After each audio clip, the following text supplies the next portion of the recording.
حتیٰ کہ ہم نے سندھ میں جو سنتے تھے کہ جی وہاں کوئلہ ہے پاکستان کے لیے بہت فائدہ مند ہے، یہ بہت ترقی کی بنیاد بنے گا یہ، لیکن اس کو آج تک کبھی کسی نے ترقی کی بنیاد بنایا نہیں تھا۔ 50 سال سے میں بھی سن رہا تھا کوئلے کی کانیں ہیں، لیکن جب اس کو استعمال ہی نہیں کرنا تو فائدہ کیا؟ ہم نے پہلی مرتبہ ان کانوں کو جو ہے نا وہاں کوئلے کی کان کو جا کے اس پہ کام شروع کیا، کوئلہ نکالنا شروع کیا، اور پھر وہاں پہ بجلی کا کارخانہ لگایا جو آج بھی دیکھے جا کے وہاں کوئلے سے چل رہا ہے، پاکستانی کوئلہ ہے۔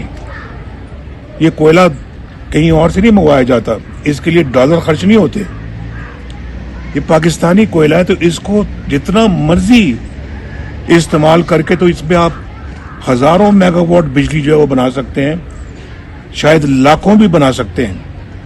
تو کم از کم کسی کو اس کام تو شروع کرنا چاہیے تھا۔ آنے والی حکومت نے دیکھیں بات ریکارڈ کی ہے، اور آپ کو پتا ہے کہ میں الحمدللہ جھوٹ نہیں بولتا، سیاست کے لیے جھوٹ بولنا بھی کوئی بات ہے؟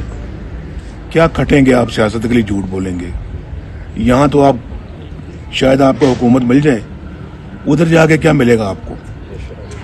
عوام کو دھوکہ دیں، غلط باتیں کریں، جھوٹ بولیں اور غلط کمٹمنٹ کریں، غلط وعدے کریں، سبز باغ دکھائیں، اور پھر قومی سطح پہ یہ کام کریں، آپ قوم کو دھوکہ دیں اور پھر یہ توقع کریں کہ اللہ معاف کر دے گا۔ اللہ معاف نہیں کرتا۔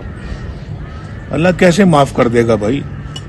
میں نے اگر راجہ صاحب کے کوئی 5000 روپے بھی اگر دینے ہوں گے، جب تک میں ان کو دوں گا نہیں، یہ میرا گناہ اللہ معاف نہیں کرے گا۔ میں نے کسی کے ساتھ دھوکہ کیا ہے، فراڈ کیا ہے، جعل سازی کی ہے، میں ہیرا پھیری کی ہے، اور اس کو میں نے اس کے حق سے محروم کیا ہے، تو میں کہوں جناب میں روز استغفراللہ کرتا ہوں، دن میں 500 دفعہ پڑھتا ہوں، استغفراللہ پڑھتا ہوں، اللہ نے مجھے معاف کر دیا۔ کیسے اللہ نے معاف کر دیا؟ اگر زندگی میں آپ نے نمازیں نہیں پڑھی، پچھلی زندگی میں آپ نے نمازیں نہیں پڑھی، 40 سال آپ کی عمر ہو گئی ہے، 40 سال میں آپ نے نمازیں نہیں پڑھی، 41ویں سال جا کے آپ اللہ سے کہتے ہیں اللہ مجھے معاف کر دے، میں نے 40 سال نمازیں نہیں پڑھی، آئندہ میں پڑھوں گا، اور آپ پڑھنا شروع کر دیں، وہ اللہ معاف کر دے گا۔ حقوق العباد نہیں ہوتے، حقوق اللہ کے حق، اللہ کے جو حق ہے وہ معاف ہو جاتے ہیں، لیکن انسانوں کے ساتھ جو آپ سلوک کرتے ہیں تو وہ غلط سلوک کرتے ہیں، وہ معاف نہیں ہوتا، وہ اللہ معاف نہیں کرتا۔ تو میں یہ کہہ رہا ہوں کہ اس لیے جھوٹ نہیں بولنا چاہیے کہ میں نے یہ الیکشن جیتنا ہے، حکومت میں آنا ہے، وزیر اعظم بننا ہے، صدر بننا ہے، تو میں جھوٹ بول کے تو لوگوں کو دھوکہ دے کے ووٹ مانگوں اور ووٹ لوں، اور پھر میں کچھ نہ کروں بلکہ الٹا اپنی قوم کو بھی خراب کروں، قوم کو بھی میں جو ہے نا وہ اس کے عادتوں کو بگاڑ دوں، قوم کی میں جو اچھے ذہنوں کو میں خراب کر دوں، ان کو بھی میں آ کے دھوکہ دہی والی باتیں سناؤں آ کے، اور دھوکہ دہی سکھاؤں، اور قوم کے ساتھ بھی میں اپنا یہ ظلم و زیادتی کروں، اور لوگوں کی نشو و نما جو ہے نا وہ بھی میں اس میں بھی کوئی خرابی پیدا کروں، معاشی حالات کو خراب کر دوں، معاشرتی حالات کو خراب کر دوں، سماجی حالات کو خراب کر دوں، تو میں مجھ سے بڑا ظالم انسان تو پھر اس ملک میں اور کون ہوگا؟ جو بات کہیں سوچ سمجھ کے کہیں اور پھر اس کو کریں۔ ہمارا یہ اللہ کے فضل و کرم سے یہ موٹو رہا ہے، اصول رہا ہے، تو کہنا بلکہ کہیں کم، کریں زیادہ۔ لیکن آپ نے ہمارے دور کے بعد جو دور دیکھا ہے، کس طرح کا دور تھا وہ؟ پاکستان کے کلچر کو خراب کر دیا، تباہی پھیر دیے، اور حسد، بغض، منافقت، ان چیزوں کا